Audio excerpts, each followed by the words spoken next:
Some forms of discipline are unbreakable, especially when you're worn out, not in the face of catastrophic failure, especially when you're ready to quit. Additionally, you will learn about the long-lost method of producing invincible soldiers today. Ever pondered how Shinobi endured months of solitude in the mountains? How were they able to train covertly for so long? How did they keep themselves completely disciplined in the absence of any kind of app, reminder, or inspirational coach? Determination is irrelevant to the solution. This relates to Ninpo, the unseen warrior's way of life. Your previous attempts at self-discipline were like building a house on sand until you learned the 5 principles of this approach. Something about humans was known to the Shinobi even after contemporary science had been around for a while. Discipline isn't in their brain's design. Their purpose was to help people stay alive. That is also the reason their systems are effective even after other options are exhausted. There is a cost, though.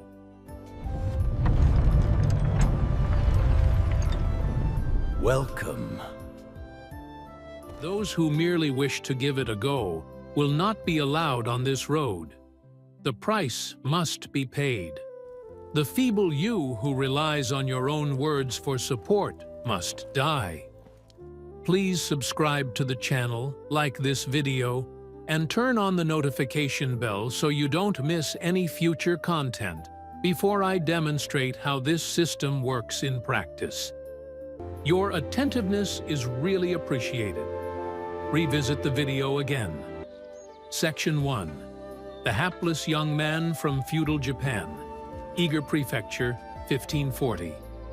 Tishi the Lazy is the incorrect moniker everyone in the hamlet uses to refer to a 14-year-old boy named Tishi.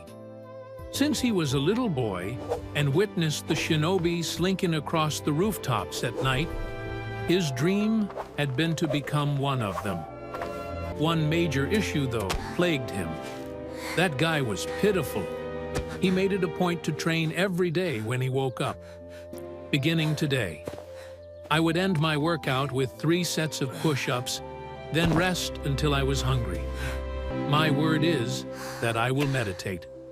For 2 minutes, I would sit. I became preoccupied. I'd stand up. With the wooden sword, I would swear to hone my skills. I would throw 5 punches. I would cease because my arms would hurt. There was no variation in the pattern. Starting on Monday, the time has come. On the afternoon of Monday. Perhaps things will improve tomorrow. The following Tuesday. It had slipped my mind that I had made any kind of vow. The blacksmith father had calloused hands and little patience for his son's ideals. Tishi and Shinobi are made-up monsters that parents make up to terrify their kids. I will teach you my skill so you can put an end to this bullshit. Tishi's dad was aware of Shinobi's existence. Additionally, he was aware of a clandestine academy located in the mountain range. Because he didn't trust his son and wanted him to get rid of this foolish notion, he feigned not to believe this story and never told his son where the school was. Yet Tishi was unable to cease. The location of the clandestine school in the mountains was something he gazed upon nightly. He would wake up every morning wondering, what if I really tried this time? And then give up again in the afternoon. Eventually, everything changed, but not in the way he had anticipated. Tishi noticed a man standing in the trail as he was making his way back from the forest, following another day of training, which included 20 minutes of playing with twigs. Just a regular guy with ordinary clothes and average eyes. It was as if those eyes could see through his facade. How about being a shinobi? It was a statement, not a question. Tishi felt a chill wind through his body. It seems like you're squandering my time yet again. The guy advanced 2 paces. I bet you've told yourself this day will be different 100 times. Absolute quiet. Tishi had the answer figured out. Possibly thousands. Accompany me here.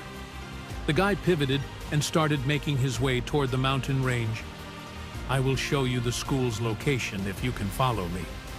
In such case, you should probably just go home and embrace the fact that blacksmithing is going to be your life's work. Eyeing the peak, Tishi raised his head. 3 hours of challenging ascent. In all his years, he had never been able to remain still for 3 hours at a time. However, that particular moment had a distinct quality. Perhaps it was the sudden, scathing candor of the man's speech. Maybe it was because he knew this was his one and only shot. Alternatively, maybe he was just sick of feeling helpless. I will leave. It was tolerable for the first 20 minutes. By the time I turned 40, my legs were aching. My mind began to yell out the same old reasons an hour into the climb. Well, this is really insane. This isn't your thing. Please return tomorrow. But the man persisted in his stride, unwavering in his lack of communication, neither pausing nor looking back. Tishi continued to crawl for another 2 hours, his body beseeching him to stop as he knelt on his hands and knees, tears welling up in his eyes. Something life-altering clicked for him at that particular second. Nobody cared about the agony. None of that tiredness mattered. At the trailhead, he had made a choice that would be decisive. Warrior men always do what they say they will do. With some effort, Tishi stood up and kept on going. It took Tishi 3 hours and 15 minutes to reach the peak. After collapsing to his knees, he blacked out and vomited. His awakening found him ensconced in a sacred shrine, smell of incense, complete stillness, and dark wooden walls. Seated before him was the man. Unbeknownst to you, you have already finished the first 9 EP lesson. So glad you could join us here at Koga School. Part 2. The End of the Feeble Individual. Before the crack of morning, Tishi heard a bell ring.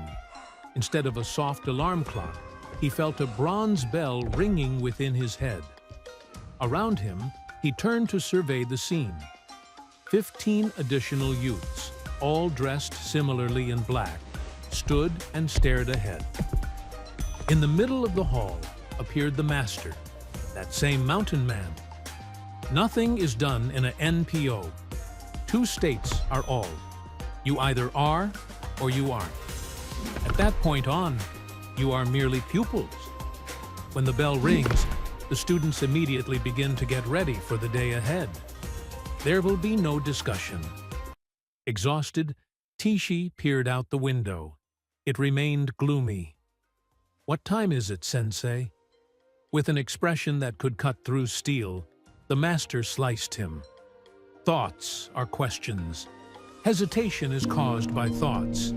Death results from hesitancy. A bell sounds, your consciousness returns.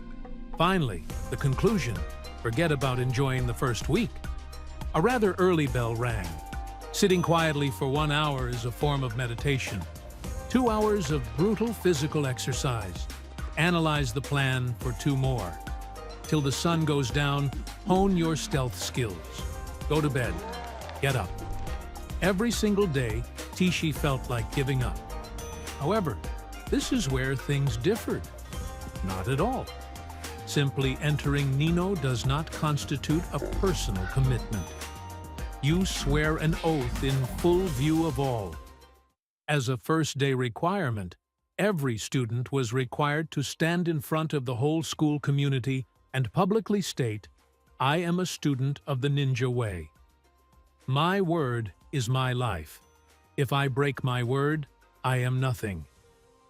This declaration was observed by everyone in the school. It was heard by 15 other pupils. The instructor made note of it in a notebook. All of a sudden, my identity shifted.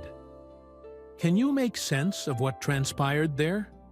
It wasn't a promise from Tishi to even try. He introduced himself. Furthermore, when you openly alter your identity, your baser instincts perceive it as a sign of societal extermination. Our forefathers perished because they betrayed the faith of their people. They were kicked out. On their own, they would perish. This is still the way your brain functions. An old region of your brain sees a public or internal declaration of failure as a danger to your life. Even before the development of neurology, Shinobi understood this. I don't mean they had a scientific understanding, but rather a philosophical one. Their guiding principle was to honor one's pledge. Tishi awoke on day 3 with a severely damaged physique. A scream escaped every muscle. His thoughts started racing with, "You're hurt. You need to rest. One day won't make a difference." He glanced around frantically. By this point, every single one of the other pupils had stood up. Everyone was satisfied. Negotiations had ceased. The most critical thing was that if he remained down, it wouldn't simply be him who knew he had failed. Every single person. In comparison to the agony, the humiliation of publicly breaking the vow was overwhelming. Finally, he got to his feet. One pupil muttered to the teacher during supper on the 5th night, "Man, we can't do this. This pace is going to kill us." The leader overheard. "Remove your belongings. You are expelled," he said, standing up.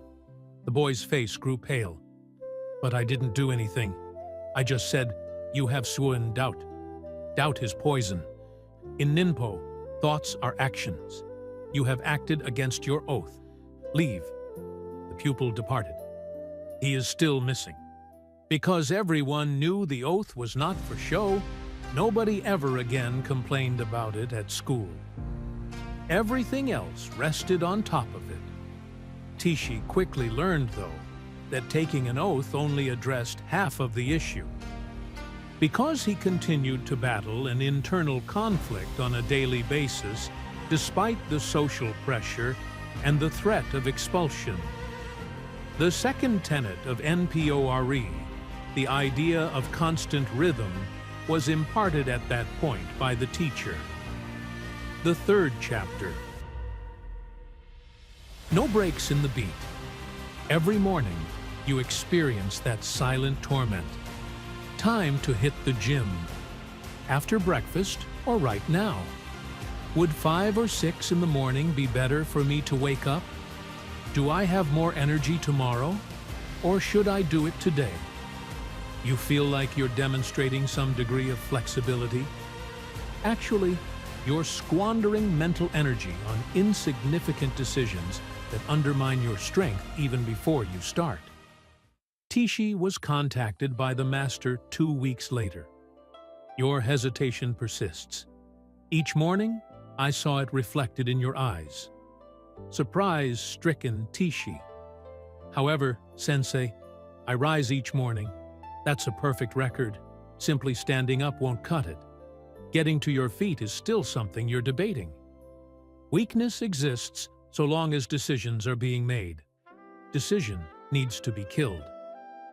The master explained, in true NPO, time is not variable. It is constant.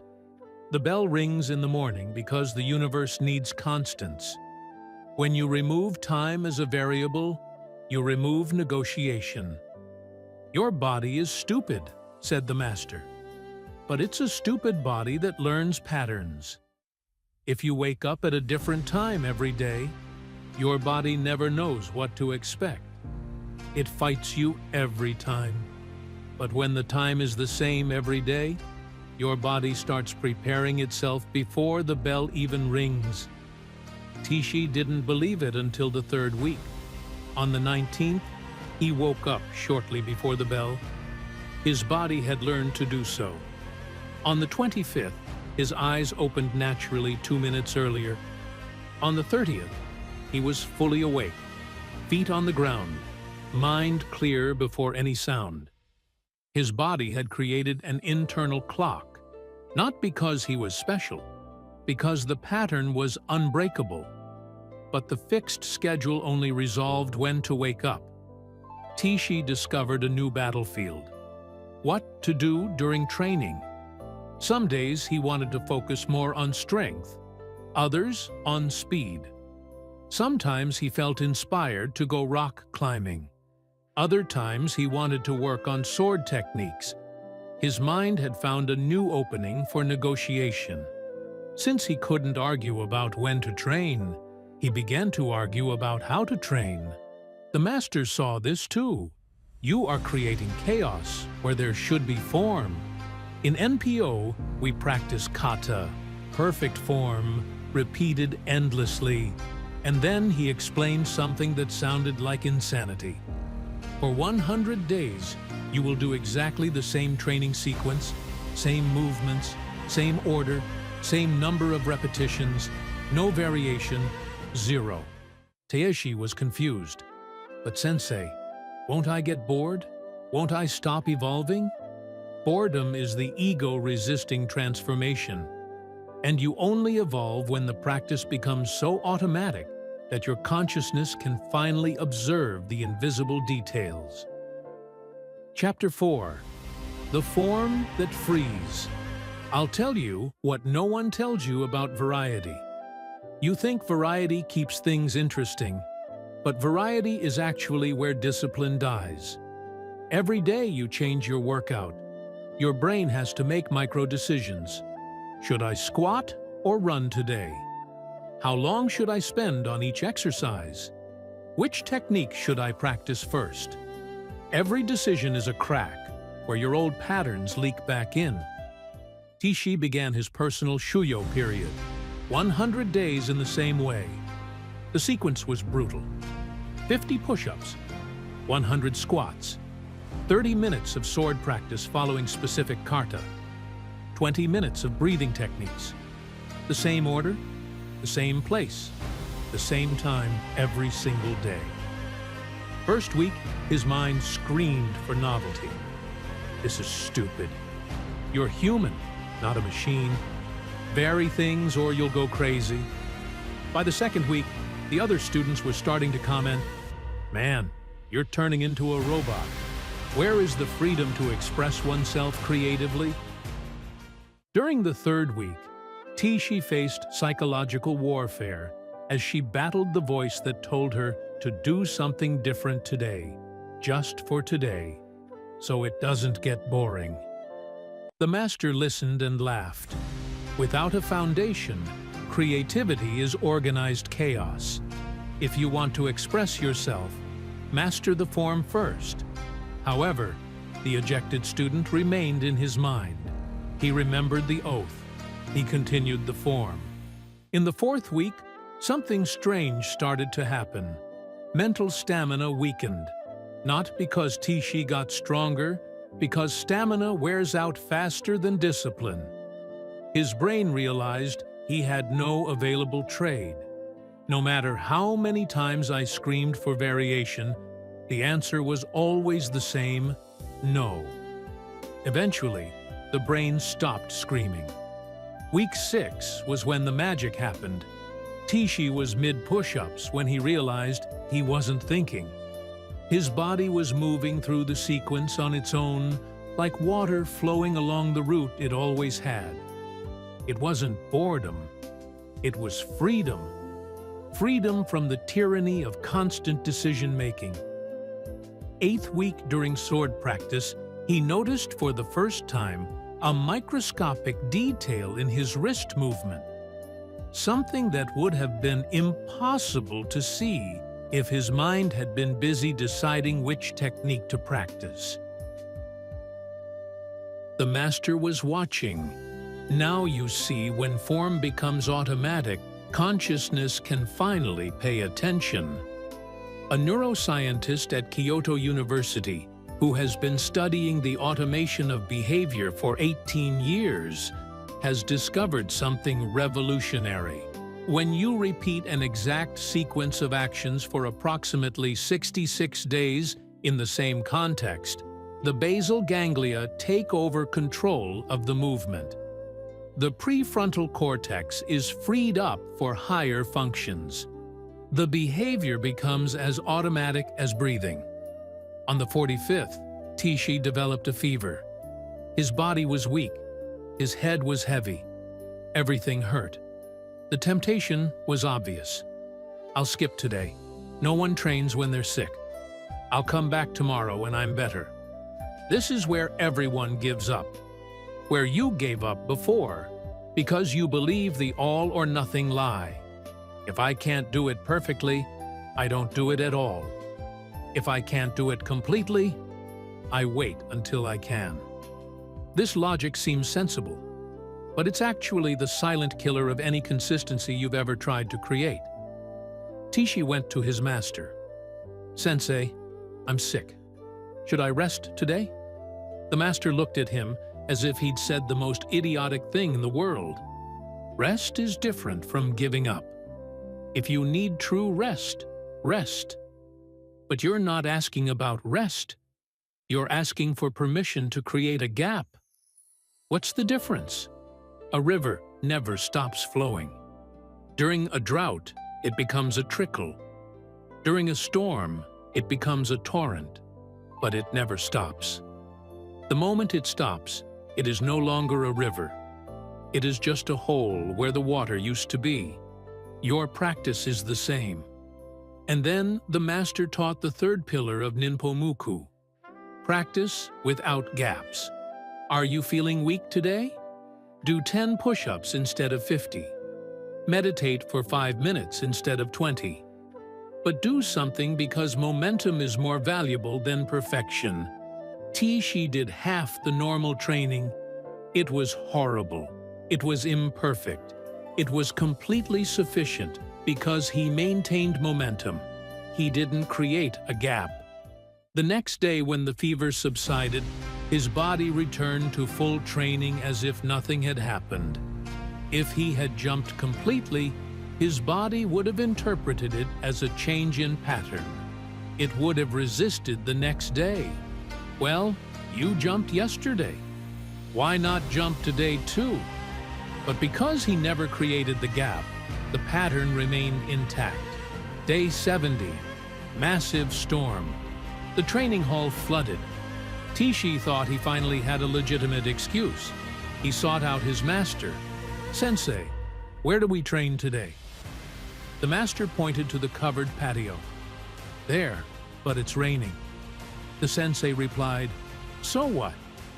Do you think enemies only attack on sunny days? Do you think missions only happen when you're comfortable?"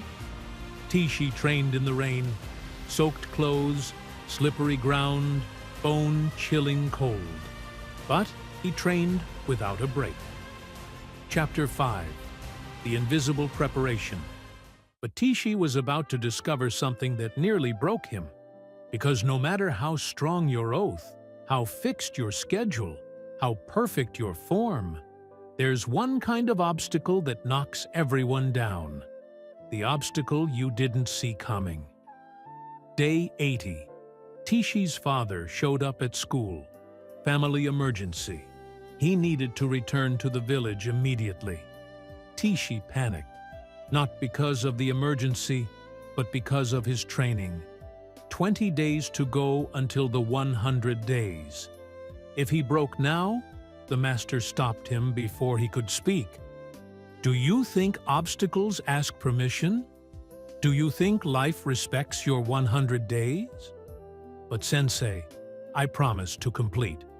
You promised to practice without gaps. You didn't promise it would be convenient. This is your true test. Not when everything is perfect, but when everything goes wrong. And then the master taught the fourth pillar, Zini, prior preparation. Shinobi is never caught off guard because he has already decided his answers before the questions arise. When X happens, He does why without thinking, without hesitation. He just executes. The master had Tishi sit down and list every possible obstacle: travel, illness, visitor, emergency, extreme weather, injury. For each one, they wrote down the exact answer.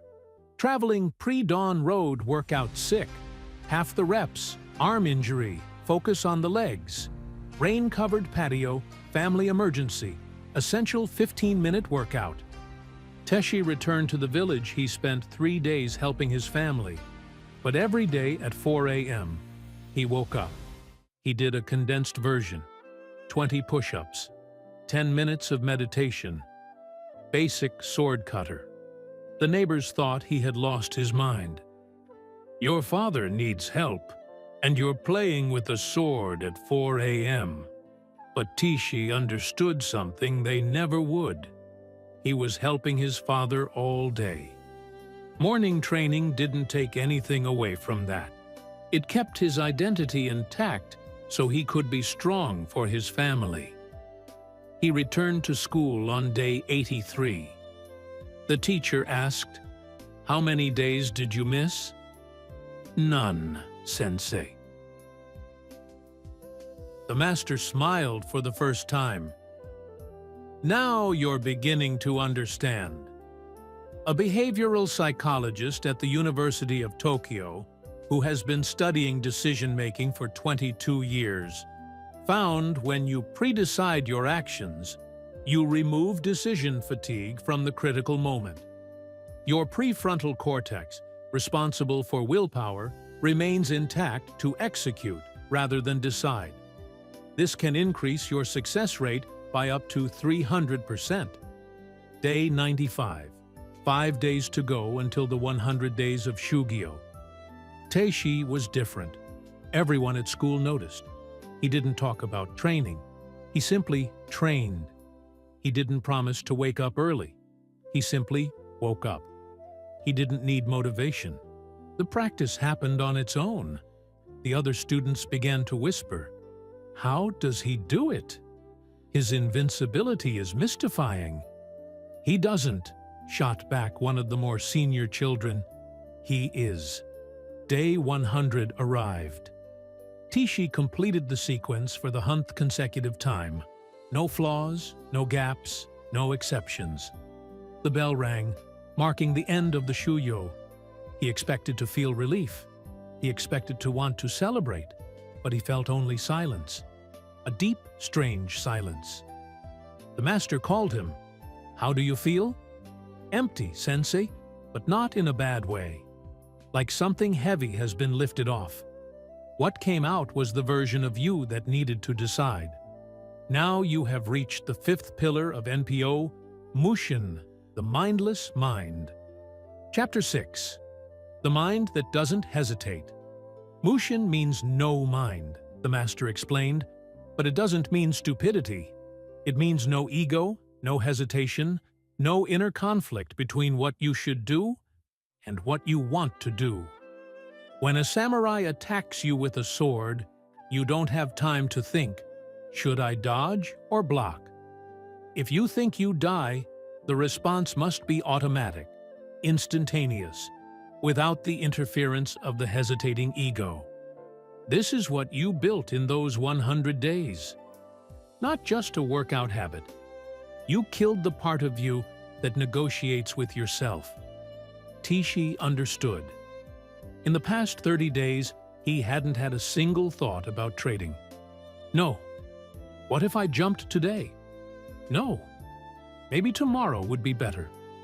The practice simply happened like a heart beating, like lungs breathing. The master continued. Now comes the real test. Your 100 days are over. The fixed form is over. The question is, will you return to who you were? Or have you become something different? Tishi didn't need to think. I'll continue. Why? Because I'm no longer someone who trains. I'm someone who is. The master nodded. Welcome to true Ninpo. 3 months later, Tishi was no longer a student. He was a shinobi. Not because he received a certificate, because something fundamental in his structure had changed. His discipline frightened the other students. He never talked about training, never complained, never negotiated. He was simply the kind of person who got things done. One day, a new student asked, "How do you manage to never fail?" Tishi gave the same answer his master had given him. "Failure is no longer an option in my mind. Not because I'm strong, because I've removed the option." The student was confused. How do you remove an option? You sacrifice the person you were, the person who negotiated, the person who hesitated.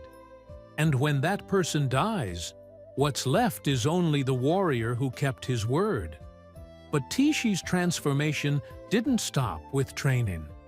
Something much deeper had happened. And when people started to notice, they didn't say how impressive. They said, "This isn't normal." And that's exactly what you need to hear. Chapter 7. The Warrior Who's Scared. 6 months after completing Shuyo, Tishi was sent on his first real mission, infiltrating an enemy castle to retrieve documents. The mission lasted 7 days. 7 days without adequate sleep, without sufficient food, without comfort. Everything that could have gone wrong did. But Tishi completed the mission. He returned with the documents. When the other shinobi asked how he endured, he said, "I did what needed to be done." But the truth was deeper. During those 7 days, not once did Tishi think, "I can't take it," because that voice had long since died. In its place, there was only clarity, only action. The master called him over later. People will start looking at you differently. They'll call you obsessive. They'll say you're extreme, that you need balance. Do you know why? No, sensei. Because your discipline exposes their weakness. You are living proof that all the excuses they make are just choices, and that makes them uncomfortable. And the master was right. As Tishi's reputation grew, people's reactions changed. Some admired him, others feared him, but most reacted with something between discomfort and resentment. He's not normal. No one needs to be so disciplined. That can't be healthy. But Tishi had learned something crucial. When your discipline scares others, you're finally on the right level. Normal people get normal results. But warriors, true warriors, operate on a different level. A level where "I can't" doesn't exist in the vocabulary. One day, Tisher was training in the courtyard at 4 a.m. when a group of new students walked by. One of them muttered, "Man, that's scary. He never stops." Tisher listened and smiled because he remembered the boy he was 5 years ago. The boy who couldn't do 3 push-ups. The boy everyone called lazy. That boy was no more. And in his place was a warrior. No doesn't make you a better person. It makes you a different person. A person others will look at and think that's not human. And when you hear those words, you know you finally killed the weak version of yourself. Because you see, the system isn't complicated. It has 5 pillars. First, Ketsui, the public oath. You stop making private promises that no one knows about and start making public declarations that change your identity. Not "I will try, but I am." Second, the unchanging rhythm. You choose a fixed schedule and remove time as a variable. Your body learns the pattern. The negotiation about when disappears. Third, cutter. The perfect form. You do exactly the same thing every day for at least 100 days. No variation, no creativity. Just repetition until the practice becomes automatic. Fourth, muku. Practice without gaps. You never create a complete gap no matter what. Emergency reduced version illness half practice but never zero because zero breaks momentum. Fifth, zeni prior preparation. You list every possible obstacle and pre-decide your response. When X happens you do Y. No thinking, no negotiating, just execution. These 5 pillars transformed Tishii from a boy who couldn't do 3 push-ups into a shinobi who accomplished impossible missions. Not because he got stronger, because he killed the part of him that hesitated. And now I ask you, are you ready for this kind of transformation? Because I'm not going to lie to you. This path isn't comfortable. It's not easy. It's not for those who just want to improve a little. The Ninpo system will require you to sacrifice a version of yourself. The version that negotiates, the version that hesitates, the version that has 1,000 excuses about why today isn't the right day. And in that person's place, a warrior will be born. Someone who doesn't need cheap motivation, because cheap motivation is for those who are still deciding. A warrior is someone who doesn't break commitments, because commitments are part of identity, not part of a to-do list. People will look at you differently. They'll call you obsessive. They'll say you need to relax, that you're overreacting, that this isn't healthy. Great. That means you're on the right track, because the discipline that scares others is the only discipline worth having.